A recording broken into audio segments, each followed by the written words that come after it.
السلام علیکم. آج کے پروگرام کا آغاز کر رہے ہیں ہم پاکستان میری ٹائم میوزیم سے. بہت ہی تاریخی جگہ ہے اور اس میرے پیچھے آپ کو پی این ایس ہنگور سب میرین نظر آ رہی ہے. سب میرین انڈکٹ کی گئی تھی 1969 میں اور سب سے باکمال کہا جاتا ہے سیکنڈ ورلڈ وار کے بعد جو سب سے بڑا ہٹ تھا, سب سے بڑا کل تھا سب میرین کا, وہ پی این ایس ہنگور کا تھا. پی این ایس ہنگور نے 9 دسمبر 1971 کو انڈیا کا اینٹی سب میرین فریگیٹ خوکری ایک سنگل ٹارپیڈو کے ساتھ تباہ کر دیا اور ایک دوسرا کرپان ان کا جہاز تھا اس کو بیڈلی ڈیمیج کیا. یہ وہ تاریخی سب میرین ہے. میں چاہوں گا کہ پہلے آپ کو اس کو دکھاؤں.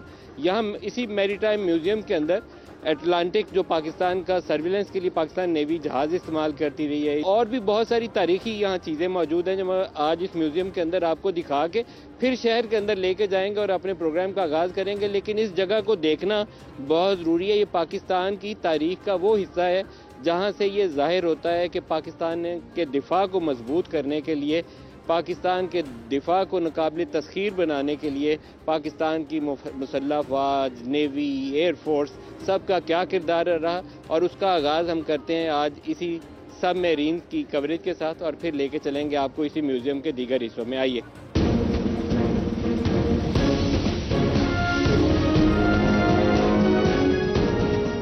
پی این ایس ہنگور کے بالکل قریب میں آپ کو لے آئے ہوں. میں نے جس ٹارپیڈو کا ذکر کیا کہ سنگل ٹارپیڈو نے خوکری ان کا جو اینٹی سب میرین ان کا فریگیٹ تھا اس کو انڈیا والے کو تباہ کیا.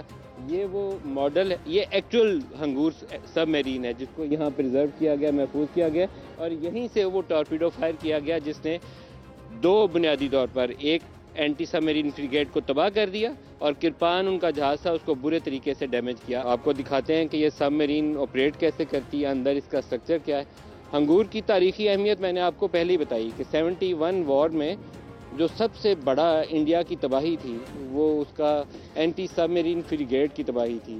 اور ہمارے کمانڈر احمد تسلیم ان کا نام تھا جنہوں نے یہاں سے ٹارپیڈو فائر کیا اور ایک سنگل ٹارپیڈو نے ان کے اس اینٹی سب میرین فریگیٹ کو تباہ کیا.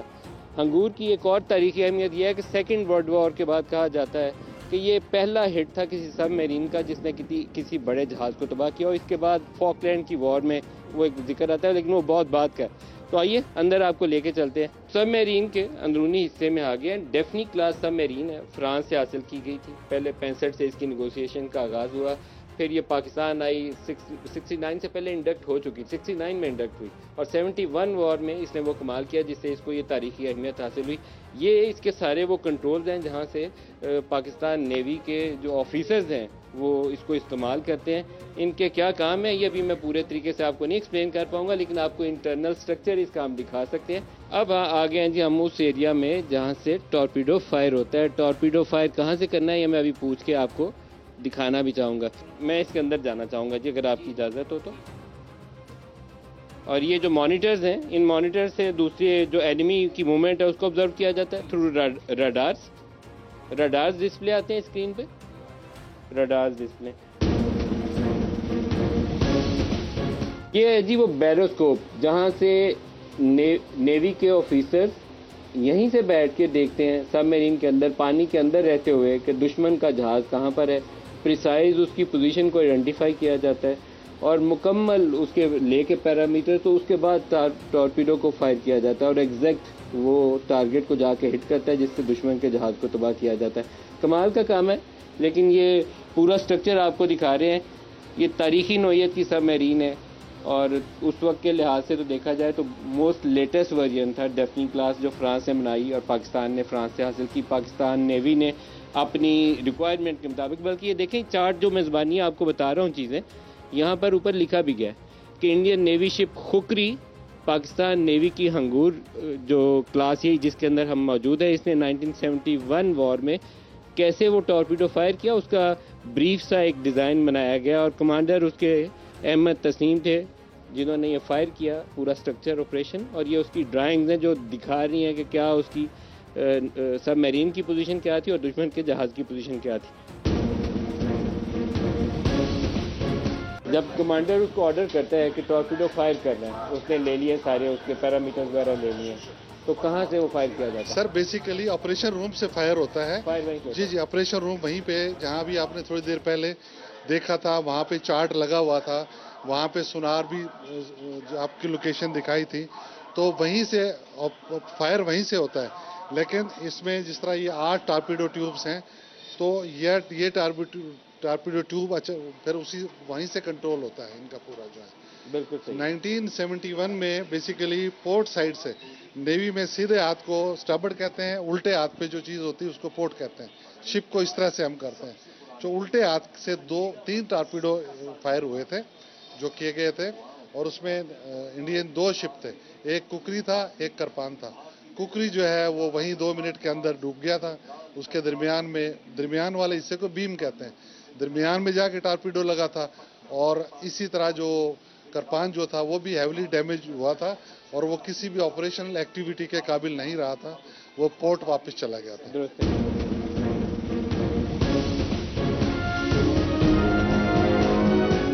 یہ اٹلانٹک, اس کے متعلق تھوڑا سا بریف کر دیں, اس کا نیوی میں کیا رول تھا؟ بیسیکلی اس کا رول یہ تھا کہ پیٹرولنگ کے لیے پورا اس کی ڈیوریشن بہت زیادہ ہے. چھوٹے ہیلی کاپٹر یا چھوٹے, یہ تقریباً 18 گھنٹے. 18 گھنٹے. تو آپ سرویلنس کے لیے اس کے اوپر ریڈارز وغیرہ لگا کے؟ اس پہ ریڈار بھی لگے ہوئے, اس پہ میزائل بھی لگے ہوئے. یہ آپریشن اس پہ بھی میزائل بھی ساتھ لگے ہوئے؟ جی 2 میزائل. اور یہ کتنی دور رینج تک وہ کرتا ہے سرویلنس کا اس کا؟ وہ اسی طرح سے نا جس طرح اس کے پوری پاکستان کی جو میری ٹائم جی ہمارا پورا جو میری ٹائم لمٹ ہے اس کو سارے کور کرتا ہے. جی وہ پورا کور کر لیتا ہے. ابھی تو آپ کے پاس بڑے ماڈرن اکوپمنٹ تھا, PC-3 اورین اور کئی جہاز ہیں آپ کے پاس. آج کل پیٹرولنگ کے لیے وہی P3C یوز ہوتا ہے. ATR ہمارے پاس آگے ہیں, لیکن یہ اب ہمارے پاس نہیں ہے, اس لیے پھر یہ اب ڈی کمیشن ہو چکا ہے. G D commission. ایک پیچھے ہیلی کاپٹر ہے, وہ بھی اگر ہم دیکھ لیں. لنکس آ جائیں, لنکس آ جائیں. بیسیکلی اس کا رول جو ہے وہ یہ ہے کہ شارٹ ڈیوریشن کے لیے سرویلنس کے لیے بھی یوز ہوتا ہے.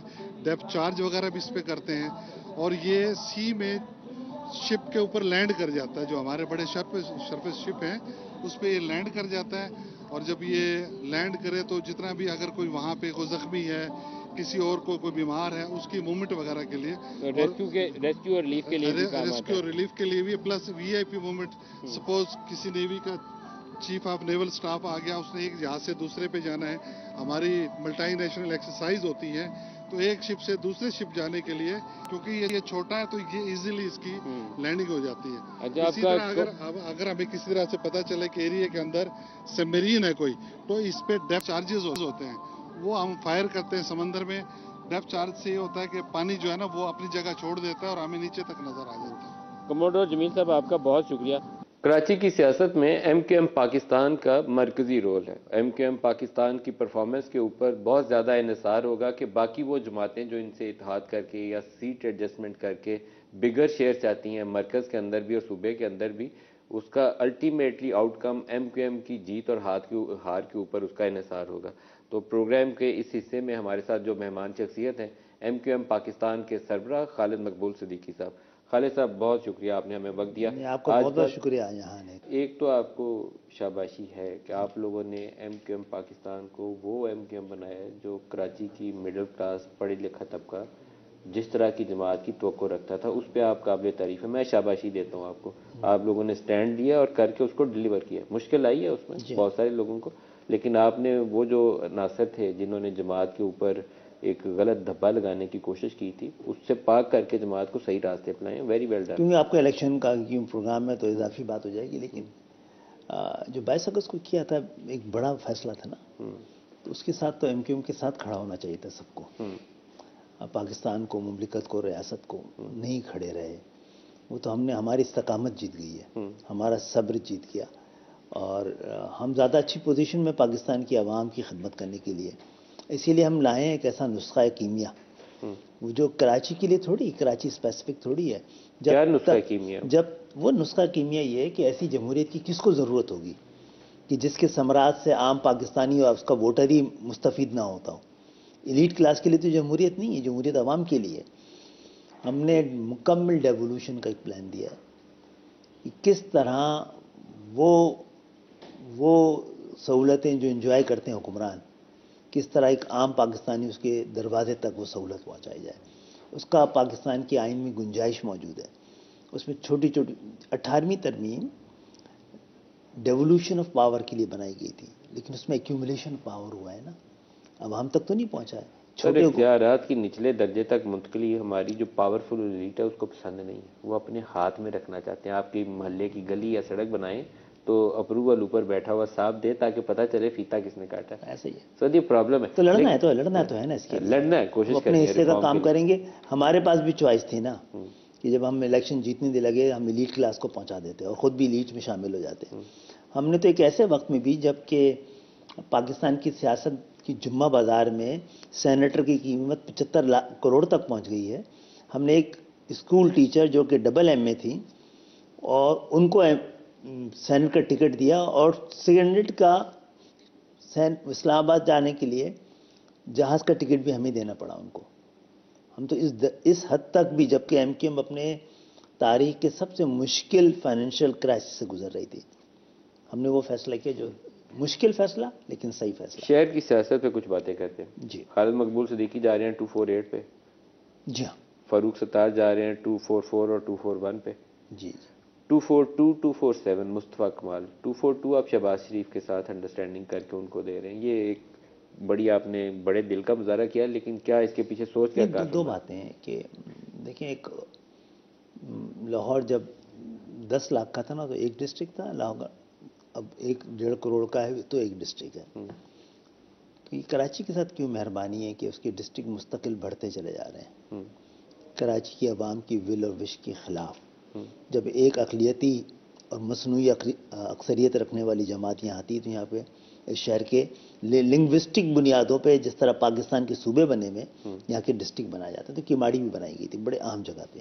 شہباز شریف صاحب یہاں سے لڑنا چاہتے ہیں، اس میں بات چیت ہو سکتی ہے، لیکن ان کو یہ دیکھنا ہوگا کہ یہ ایم کیو ایم جیسی چھوٹی جماعت سے سب مانگ تو رہے ہیں، کوئی یہ بھی بتایا کہ وہ اس کے بدلے میں کیا دے رہے ہیں. کیا دیں گے آپ کو اگر آپ 242؟ میں پوچھ رہا ہوں 242 کی رائے تو آپ نے ان کو دے دی ہے، لیکن وہ آپ کو کیا دیں گے؟ ابھی تو ہماری بات چیت چل رہی ہے نا، بتائیں نا وہ کیا دیں گے. کچھ نہ دیں جی، ہم ایک چیز بھی نہیں مانگ رہے ان سے. آپ کیا چاہتے ہیں کہ اگر شہباز یہاں سے 242 جیتے ہیں تو وہ یہاں ریٹین کریں؟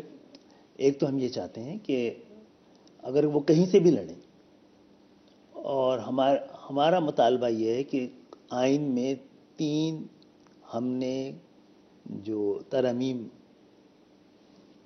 وہ کی ہیں، تجویز کی ہیں، وہ کر دیں تو ہم ہماری ساری سیٹیں لے جائیں. وہ کون سی ترامیم ہے؟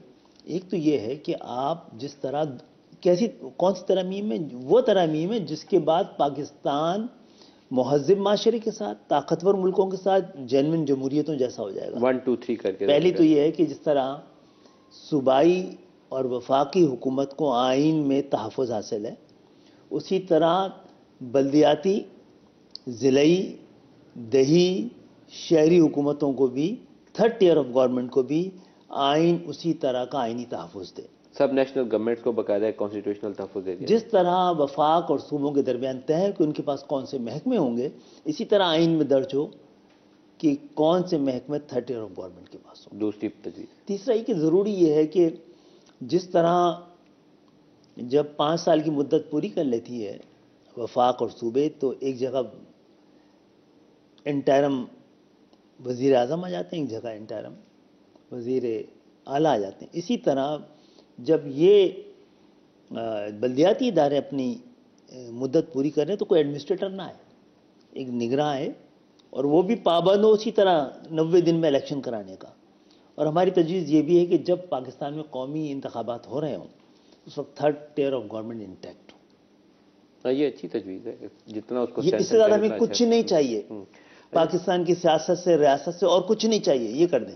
خالد صاحب، اس دفعہ ایم کیو ایم کراچی میں آپ کیسا پرفارم کرتے دیکھتے ہیں؟ کراچی کے علاوہ بھی آپ کی تو بعض پاکٹس پورے سندھ میں بڑی تگڑی ہیں. اربن سندھ میں تو آپ ہیں ہی ہیں، لیکن باقی سندھ میں بھی آپ کا ووٹر موجود ہے. کراچی میں نے اسپیسیفکلی اس لیے پوچھا کہ پچھلے انتخابات میں آپ کی سیٹس کم تھی ماضی کی نسبت. اچھا، وہ تو دیکھیں پچھلے انتخابات میں جو لوگ جیت گئے تھے وہ خود حیران تھے، اور جنہوں نے جتوایا تھا وہ پریشان تھے. نہیں، وہ پریشان نہیں تھے، جو بعض جیتے تھے وہ حیران تھے کہ ہم جیت کیسے گئے. نہیں، وہی انہیں کو بولا جو جیتے تھے وہ حیران تھے، اور رات تک ان کو یقین نہیں تھا. تو وہ تو پھر تحفے میں ان کو کچھ لوگ تحفے میں ملی تھی، اور وہ 3 مہینے میں فیصلہ ہو گیا تھا، وہ کہیں نظر ہی نہیں آئے، ان کو یقین ہی نہیں آ سکا. اب کیا ہوگا؟ اچھا، اب آپ یہ بتائیں کسی کو تو کراچی نے کبھی سیریسلی ہمیں ریپلیس کرنے کی کوشش ہی نہیں کی. ہم تو دعا کرتے ہیں کوئی جینوئنلی ہمیں ریپلیس کرنے کے لیے آئے نا, ہم بھی پھر اپنی زندگیاں گزاریں. یہ ہمارا کوئی پیشہ تو نہیں ہے سیاست. ہم سب پروفیشنل لوگ ہیں. کوئی ڈاکٹر ہے, میں ڈاکٹر ہوں, میں اپنی کلینک سنبھالوں, کسی اسپتال میں جا کے اس سے اچھی لائف گزاروں گا میں. تو کسی نے جینوئنلی ایم کیو ایم کو کیوں کہ تبدیل کرنے کی کوشش نہیں کی, تو ایم کیو ایم جڑوں میں موجود رہی. اس دفعہ آپ کی کیا اس وقت کوئی ایسی جماعت بتا دیجئے جو ایم کیو ایم کو ریپلیس کرنے کی صلاحیت رکھتی 8 فروری 2024 اگر انتخابات کا دن ہے تو ایم کیو ایم کتنی ایکسپیکٹ کرتی ہے؟ 22 میں سے قومی کی اور 47 جو صوبائی کی ہیں کراچی شہر سے. دیکھیے 22 میں سے 16 کا پہ تو کوئی بات ہونی ہی نہیں چاہیے. 16 آپ سوچتے ہیں جیت جائیں گے آپ؟ اور 2 پہ مقابلہ ہو سکتا ہے. 2 پہ ٹھیک ہے, مقابلہ اور 2 حیدرآباد کی. 2 حیدرآباد. اگر کراچی سے 18 ہو تو ہماری 20 ہوں گی. تو 16 اور 2 حیدرآباد 18 سیٹیں. 18 سیٹیں تو پکی ہیں. پکی ہیں. اور صوبائی سوائے اس پہ کوئی واردات نہ ہو جائے. کچھ لوگ دیکھیں, ہم انتخابات عوام کے ذریعے جیتنا چاہتے ہیں, کچھ لوگ انتخابات پیسے کے ذریعے خریدنا چاہتے ہیں. تو ووٹ اور نوٹ کا مقابلہ کراچی میں ہونے کے. صوبائی کی کتنی سیٹیں رہتے ہیں؟ صوبائی کی ہم نے اندازہ لگایا کہ 42 تک کی ہے ہماری. اوور آل سندھ سے نہیں, کراچی سے 47 تو سیٹس ہیں. آپ 42 کیسے جیتیں گے؟ نہیں, ان سے ملا کے 37 40 یہاں کی ہیں, اور 4 حیدرآباد کی ہیں, اور میرپور خاص نواب شاہ سکھر. تو 46 سیٹیں آپ سوچتے ہیں سندھ سے جیت جائیں. اگر آپ نے 46 سیٹیں جیت لی ایم کیو ایم پاکستان نے, تو پھر تو آپ اتحادی جماعتوں کے ساتھ J D A, J U I, P M L N 2 4 تو بھی نکالیں گے نا, پھر تو آپ میجورٹی میں آ جائیں گے. تو یہ تو کئی بار آئے ہیں. 8 فروری والے دن ایک فیڈرل گورنمنٹ میں کولیشن فارمیٹ نظر آتا ہے یا کسی جماعت کو سادہ اکثریت ملے گی؟ دیکھیں, مجھے تو کبھی کبھی لگتا ہے کہ بڑا سوال یہ نہیں ہے کہ پاکستان میں الیکشن کب ہوں گے, بڑا سوال الیکشن کیوں ہوں گے, اور اس کے بعد کیا ہوگا. اچھا, اس کے بعد کیا ہوگا.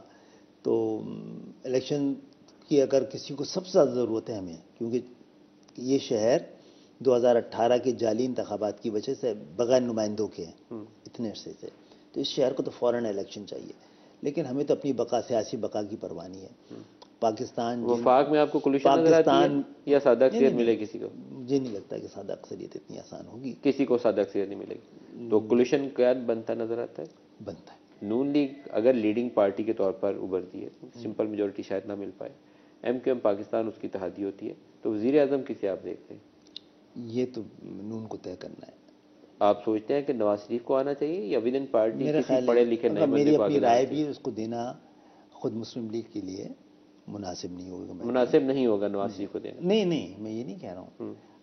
اگر میری کوئی اپنی رائے ہے بھی اس حوالے سے تو اس کو دینا میرے لیے مناسب نہیں ہے نا, کیونکہ میں دوسری پارٹی کا ہوں. پی ایم ایل این کو ان کے اپنے ڈائنامکس ان کے ہیں, ان کو پتہ ہے کہ ان کے لیے کون مناسب ہوگا, کیا حالات ہیں. خالد صاحب, پی ڈی ایم کی حکومت 16 ماہ میں پاکستان کو نیچے لے کر گئی ہے, کیونکہ اتنا ملغوبہ تھا جماعتوں کا, جس کے اندر مشکل فیصلے کچھ کیے انہوں نے, لیکن جتنے اچھے طریقے سے آگے بڑھنا چاہیے تھا نہیں بڑھ سکے. مہنگائی بڑھ گئی, بے روزگاری بڑھ گئی, اکانومی نیچے چلے گی. اگر پھر 7-8 جماعتوں کا کولیشن بنا تو یہ ایک ڈس فنکشنل سیٹ اپ ہوگا, پاکستان کی اکانومی اور بیٹھ جائے گی. آفٹر الیکشن سیناریو آپ کو پریشان نہیں کرتا؟ نہیں, میں تو آپ سے کہا ہے کہ مجھے تو ایسا لگتا ہے کہ وہ ایک نہ حل ہونے والے کہیں بہت سارے مسائل نہ کھڑے ہو جائیں اور جمہوریت زیادہ خطرے کی شکار ہو جائے. لیکن آپ کو کرانا ہے انتخابات, تو ایک آئینی اس وقت ضرورت ہے اور مجبوری ہے. ایک آپ سے سوال کر لوں, سیاسی جماعتوں کو عام طور پر کسی بڑی سیاسی جماعت کو انتخابی عمل سے باہر رکھنے کے لیے مخالفت کرنی چاہیے. میں نون لیگ کی بھی قیادت سے اس پہ بات کی کہ آپ کو یہ اس وقت اس چیز کی حمایت نہیں کرنی چاہیے کہ پی ٹی آئی کو اٹھا کے باہر پھینک دیا جائے. ماضی میں 2 واقعات ہیں. 97 میں پیپلز پارٹی 18 سیٹوں پہ آ گئی تھی. 2002 میں نون لیگ شاید 19 سیٹیں تھیں, پی ایم ایل کاف کریٹ کر دی گئی تھی. پی ٹی آئی اس وقت اسی ایک فیز میں سے گزر رہی ہے. لیکن پی ٹی آئی مکمل طور پر ایکسکلوڈ ہو جائے پارلیمان سے, شاید وہ پارلیمان کی جو کریڈیبلٹی ہے اس کے اوپر بھی سوالیہ نشان ہوگا. ڈونٹ یو تھنک کہ P T I should remain part of? تمام سیاسی جماعتوں کو برابر کا حق ہونا چاہیے الیکشن میں لڑنے کا. لیکن کیا پی ٹی آئی جو کریٹ کی گئی ہے, جس کی وجہ سے وہ ہے, وہ کیا وہ مصنوعی طریقے نہیں تھی؟ ہاں, تو کوئی چیک کرنا چاہیے نا, پاکستان کو موقع دینا چاہیے کہ پاکستان کی گلی محلوں سے لوگ نکلیں اور پاکستان کی قیادت سنبھالیں. دیکھیں, ایوانوں میں وہ لوگ ہیں جنہوں نے عام پاکستانی کو دکھ درد دیکھا ہی نہیں. کسی نے بس پہ لٹک کے سفر نہیں کیا ہے, کسی نے لائن میں لگ کے پانی ہی نہیں بھرا ہے, ایک ایوان کا چھوٹا سا ٹکڑا ہے جہاں ہم بیٹھتے ہیں، جہاں پہ ٹیوشن پڑھا کے تعلیم مکمل کرنے والے لوگ ہیں، بس میں لٹک کے جانے والے لوگ ہیں. آپ اپنے ووٹر کے دکھ اور درد کو سمجھتے نہیں بلکہ زندگی بھر اس سے نبردآزما رہے ہیں. پاکستان بدلے گا اس دن جس دن یہ وراثتی نظام سے نکل کر کوئی مڈل کلاس سے قیادت آئے گی اور کمیٹڈ لائل ہوگی. یہ آپشن ہمارے پاس تھا، ہم نے استعمال نہیں کیا کبھی. یہ آج بھی اب میں 5 سال سے مستقل کہہ رہا ہوں کہ ہم ایسی ایم کیو ایم نہیں بننے دیں گے جس میں کل میرا بیٹا آگے الیکشن لڑ رہا ہو. ہم ایسی ایم کیو ایم آج تک الحمدللہ وہ ایم کیو ایم ہے جو اسٹیج کے نیچے بیٹھی ہوتی ہے، بعد میں آ کے اسٹیج پہ بیٹھ جاتی ہے، اور جو اسٹیج پہ بیٹھے ہوتے ہیں بڑے خوشی خوشی آ کے سامنے بیٹھ جاتے ہیں. تو یہی ایم کیو ایم ہو نہ ہو، ایم کیو ایم کا طرز سیاست ہی اس ملک کو بچا سکتا ہے. خالد مقبول صدیقی صاحب، آپ کا بہت شکریہ. ہماری نیک خواہشات آپ کے ساتھ ہیں. الیکشن ڈے پہ کوشش کریں گے انتخاب کے الیکشن ہوتی ہے یا الیکشن. میں نے پہلے بھی کہا کہ اس دفعہ ہونا یہ چاہیے کہ الیکشن کے ذریعے سلیکشن ہو، سلیکشن کے ذریعے الیکشن نہ ہو. بیسٹ آف لک. بہت شکریہ. Thank you very much. 8 فروری کے انتخابات کے حوالے سے سارے لوگ ایک سوال پوچھتے ہیں کہ آج کل جو بے روزگاری ہے، مہنگائی ہے، مشکلات ہیں لوگوں کی زندگیوں کے اندر، اکنامک اپرچونٹیز نہیں ہے، پڑھے لکھے نوجوان ہیں تو نوکریاں یہاں نہیں ملتی، باہر مارے مارے پھرتے ہیں. تو کیا تبدیلی آئے گی پاکستان میں؟ اکانومی سنبھلے گی؟ ڈالر کے ریٹ کو کہیں بریک لگے گا؟ انفلیشن نیچے آئے گی؟ اکانومی کا پہیہ آگے چلے گا؟ ان سوالوں کا جواب دینے کے لیے ہمارے پاس آج سب سے بہترین پاکستانی دماغ اور سب سے بہترین شخص وہ آج ہمارے ساتھ شامل ہے، گفتگو ہو رہے ہیں. مفتاح اسماعیل صاحب. مفتاح صاحب، آپ کا بہت شکریہ، آپ ہمیں جوائن کر رہے ہیں. کیا انتخابات سے ہمارے جو الجھے ہوئے مسئلے ہیں وہ سلجھیں گے یا نہیں سلجھیں گے؟ سر، امید تو جمہوریت کے اندر یہی ہوتی ہے کہ انتخابات آئیں گے، ایک نئی پارٹی آئے گی، مینڈیٹ لے کے آئے گی اور وہ مشکل فیصلے کرے گی. لیکن ہم نے تاریخ کے طور پہ دیکھا ہے کہ جب نئی پارٹی آتی ہے تو وہ بھی ڈرتی ہے نئے فیصلے کرنے سے. اور اس بار کیونکہ کہیں ایک پارٹی ایسی نظر نہیں آ رہی جس کو مینڈیٹ ملتا ہو، بشمول پی ایم ایل این، بشمول پی ایم ایل این. خاص طور پہ جو لگتا ہے کہ پی ایم ایل این کی ایک کولیشن لیڈ گورنمنٹ ہوگی. ڈیوائیڈڈ مینڈیٹ ہوگا، کلیئر میجورٹی نہیں ملے گی کسی کو. مجھے نہیں لگتا یہ کسی کو کلیئر میجورٹی ملے. اور میں یہ سمجھتا ہوں کہ عوام بھی جو ہیں وہ اس وقت اتنے آپٹمسٹک نہیں ہیں، اتنے پر امید نہیں ہیں جتنے 13 یا 18 میں ہوتے تھے یا 8 میں تھے. عوام بھی کافی مایوس ہے. جو آپ نے بتائی بات کہ ہمارے بچے جو ہیں وہ دنیا میں جا رہے ہیں، کوشش کر رہے ہیں کہ نوکریاں مل جائیں. یہاں پہ مہنگائی بہت زیادہ ہے، جو کہ میں آپ سمجھتا ہوں کہ نا امیدی کیوں بڑھی؟